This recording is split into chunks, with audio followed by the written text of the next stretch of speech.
Hi, now that you have Photoshop installed on your computer, let's start using it. So right now I am just in my Photoshop window. Yours, when you open it up, it might have a different screen that says Create New or something like that. Go ahead and click on that if you have that. If not, you can go to File, New. I'm working on my Mac again, and I will probably for most of the rest of our videos. So if there's ever any confusion, just let me know what your question is. Everything looks pretty similar from a Mac to a PC.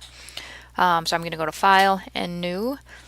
The size of my document that I want to create is going to be 5 by 7. So I want the width to be 7 inches and the height to be 5 inches. I want to leave the resolution at 300 pixels per inch and the color mode at RGB. Background contents can be white, that's fine.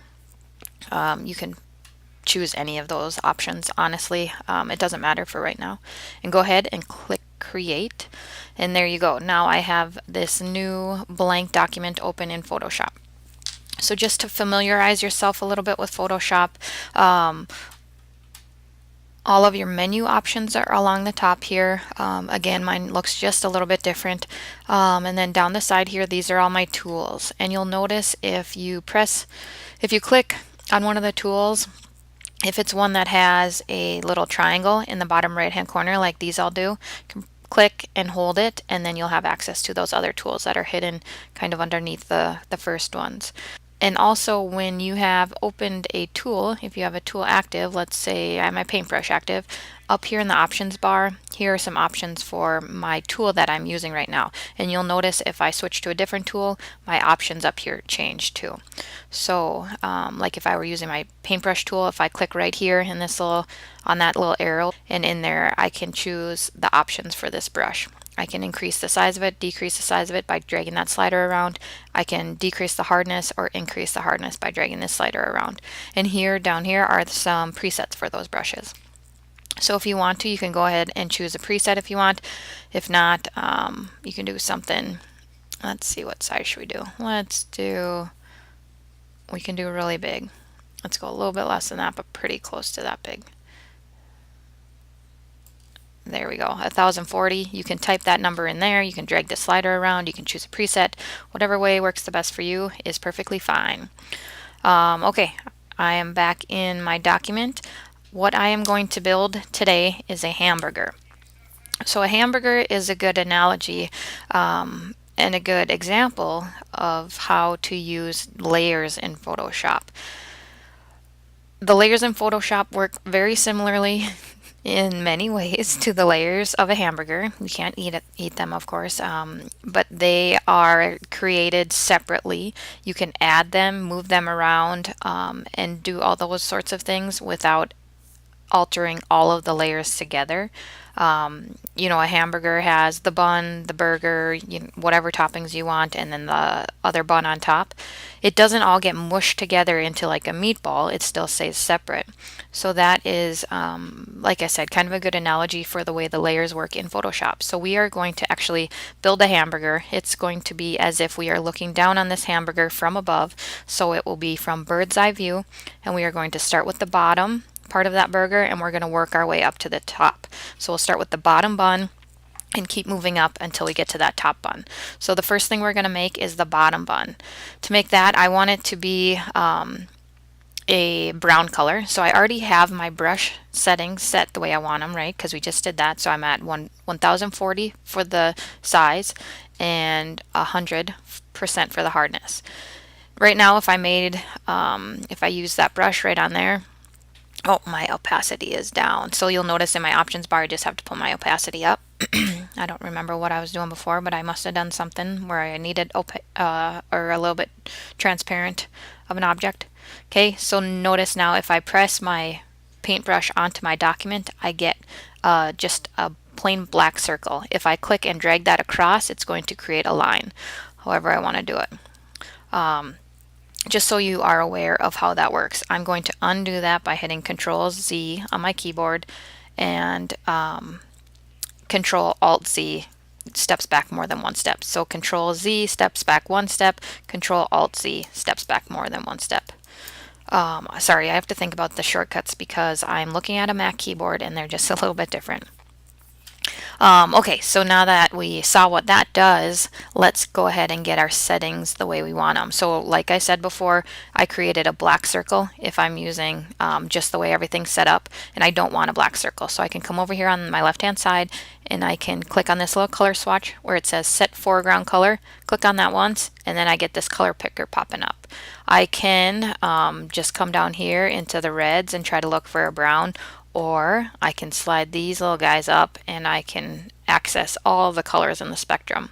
So I'm going to do that. I'll get into sort of the orangey colors and I'll click around until I see something I like. Let's try going down just a little bit. So your bun can be whatever color you want it to be. So mine will be, we'll go a little bit more darker. There we go. Okay, so something like that. Yours doesn't have to be exactly the same as mine, but it can be if you want. So go ahead, using your paintbrush.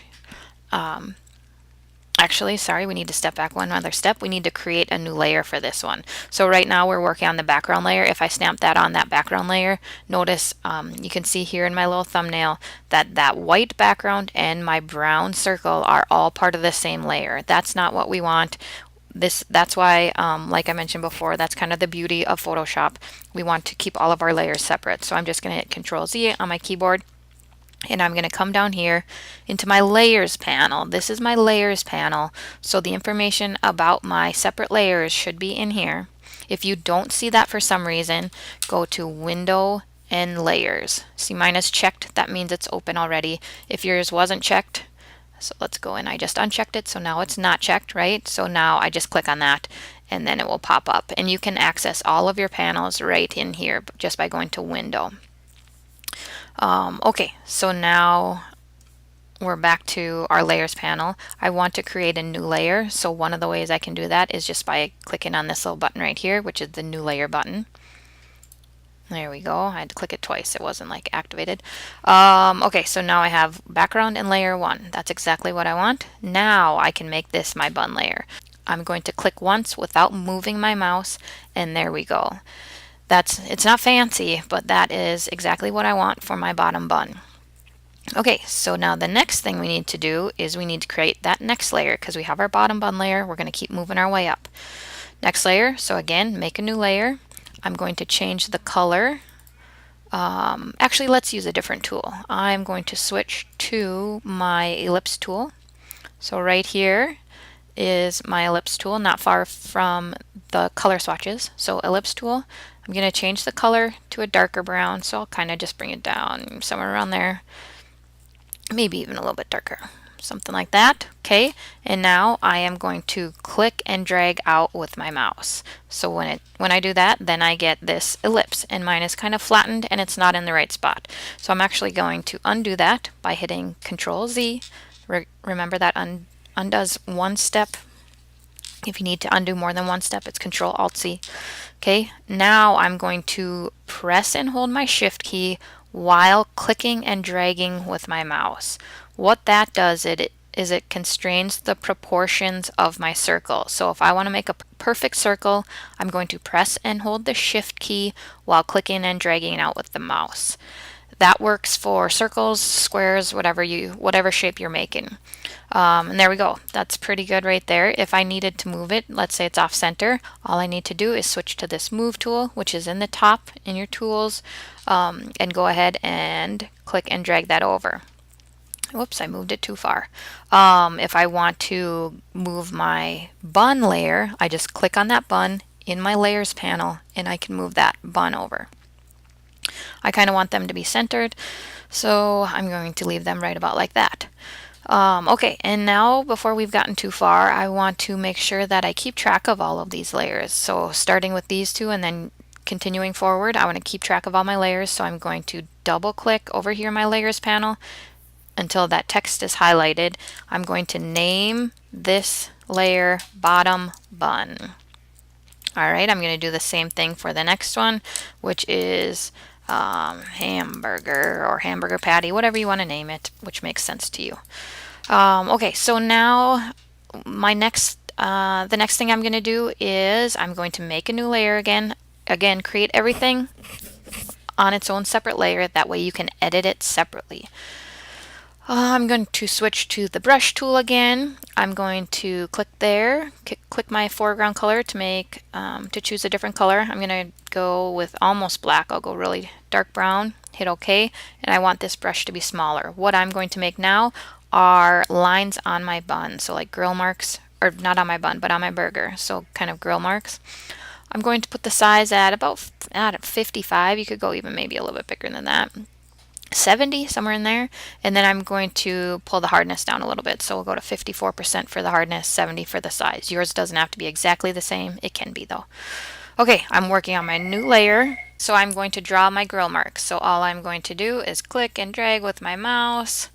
I'll make as straight a lines as I can. Sometimes it's not that easy, right? And then I'll crisscross them. So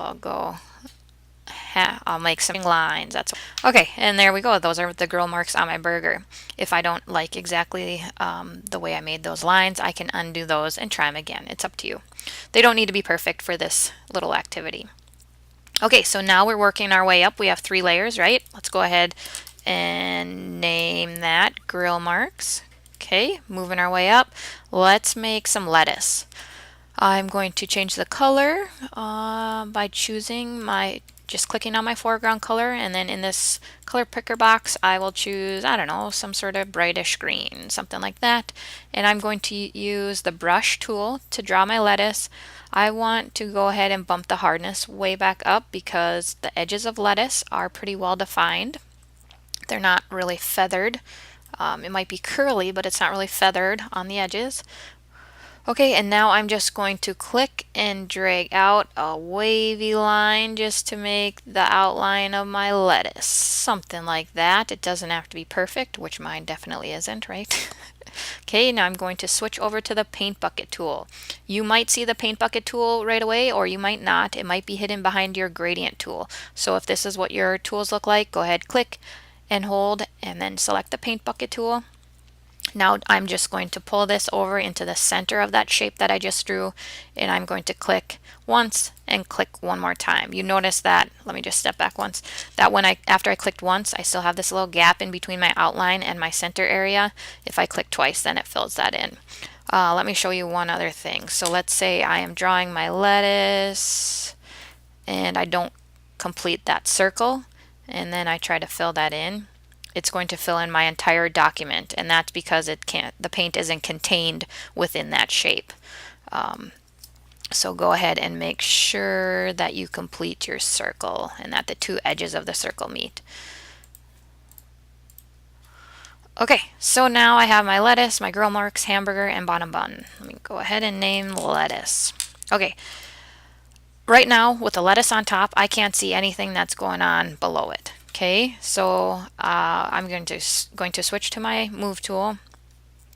Now I'm going to click and drag my lettuce down below my hamburger. So I'm going to click and drag it down a couple of layers, and there we go. And then maybe I want to move it over to recenter it, something like that. There, I feel like that. Now I can see everything a little bit better, and it keeps my bun from getting soggy, right? Or something like that. Okay, let's keep working our way up. I'm going to do a new layer again, and I will make myself some cheese. So I'm going to come to my shape tool again, choose the rectangle tool. My fill color, notice in my options bar when I chose that rectangle tool, my options changed to the options for the rectangle tool. I'm going to click on this little color swatch here, and I can choose one of those presets, right? Or I can click right here, and that brings up my color picker, and I can choose any color under the sun. I'm going to make my cheese cheddar cheese. You can do the same thing, or you can make yours a different kind of cheese. Now I can just click and drag out a rectangle. There we go, just like that. I didn't hold down the shift key for that one. If I want to constrain it so that it's a perfect square and not an elongated rectangle or anything like that, I'm going to undo that. Control Z, just undo. Now I'm pressing and holding the shift key, clicking and dragging out with my mouse. I'm going to release my mouse button and then release the shift key. Make sure you do it in that order, otherwise it has a chance to sort of jump to a goofy dimensions before it gets fully made. Okay, so I will go ahead and rename that cheese. Okay, my next thing that I want to make is, let's see, I'll add some ketchup to this. So I'm going to click on my, hang on, I will click on my brush tool, click the color swatches, and I will choose a red. You'll notice that you have pretty much reds at the bottom and the top of your spectrum. These are a little bit pinker up here, and these are a little bit oranger down here, just FYI. So choose whatever color red you want. Something maybe a little bit darker, huh? Something like that. And now I can even leave it the same size. I'll make a little swirl of ketchup. Name that. Oops, I clicked in the wrong spot. Notice that? I clicked on adding a layer style. I'll hit cancel here. That's my bad. I will double click right here and name this if I can spell ketchup. Okay, I like mustard, so I'm going to add some mustard.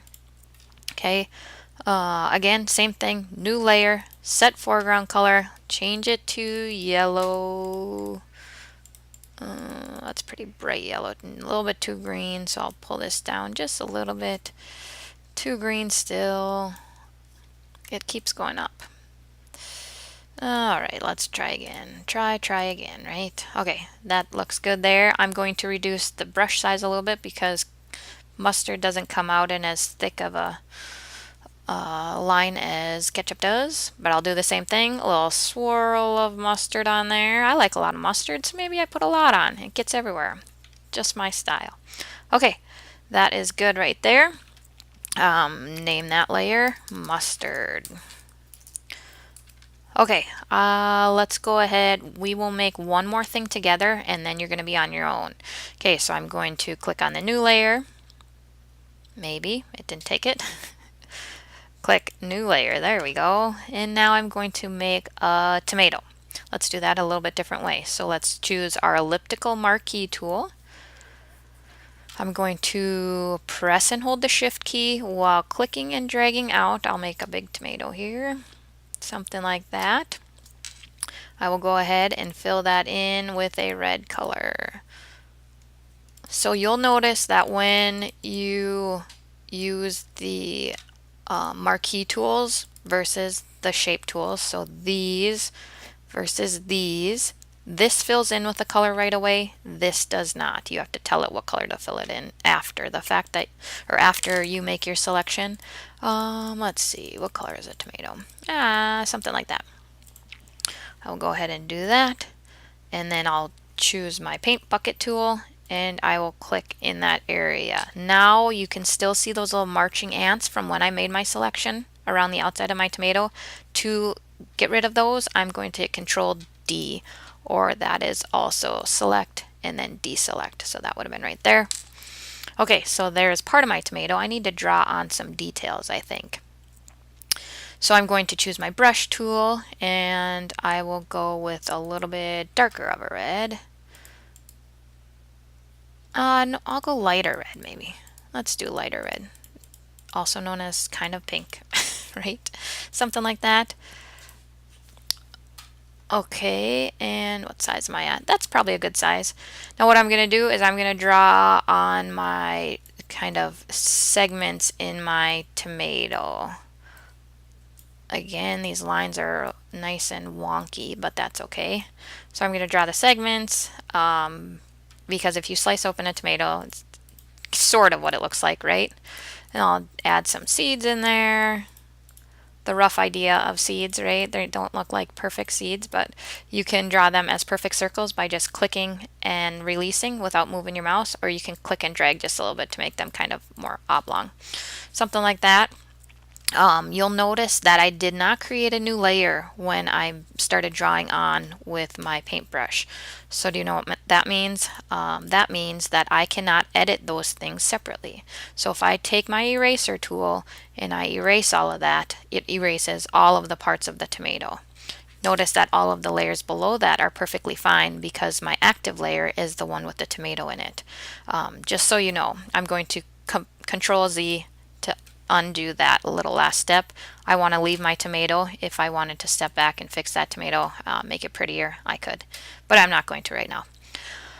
Okay, so now your job is to add 3 more layers to this hamburger. You might think that those are all the options that you want on your burger, all the toppings, but that cannot be the case. So go ahead and add, you can add onions, you could add pickles, you could add avocado, fried egg, bacon, whatever the case may be. And then make sure you go ahead and put a top bun on top of that. When you make your layers, make sure you are naming them. And you can use any of these tools that you want. You can use the ones that we use, or you can experiment and see if you can make any of the other ones work. But remember, the ones we used are the elliptical marquee tool, paintbrush tool, and then your shapes over here. So go ahead and add your other 3 layers. Again, one it needs to be the top bun. When you are done with that, go ahead and save this file. So go to File, Save As, and then we are going to, I'll put it on my desktop for now.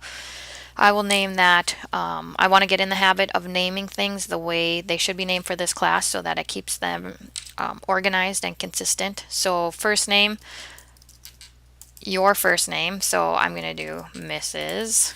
Horner, and then a description of the project. So Mrs. Horner, hamburger. Yours might be Joe Schmo hamburger, or whatever the case may be. And then make sure you're paying attention to where that's getting saved. I would create files on your desktop if you want to do it that way, or create files within your documents. I am not great at organizing, so I have a lot of files all over the place. But that's whatever. That's how I am. So I should need to go in and organize all these. But anyway, so Mrs. Horner hamburger.psd is what you want to save that as. So I'm going to save that and hit OK there. Now that is the file that I want you to upload. By doing that and not uploading JPEG, then I am able to see all of your layers. So if I open this up in Photoshop, those layers are saved separately from one another. If you saved it as a JPEG, these would all merge and it would look something like that, where it's all on one layer. So, and if I brought my eraser and I erased it, they would all be gone. So I'm going to undo all that. So make sure you save it as a PSD file and then go ahead and submit that in Classroom. All right, if you have any questions, send them my way. Good luck.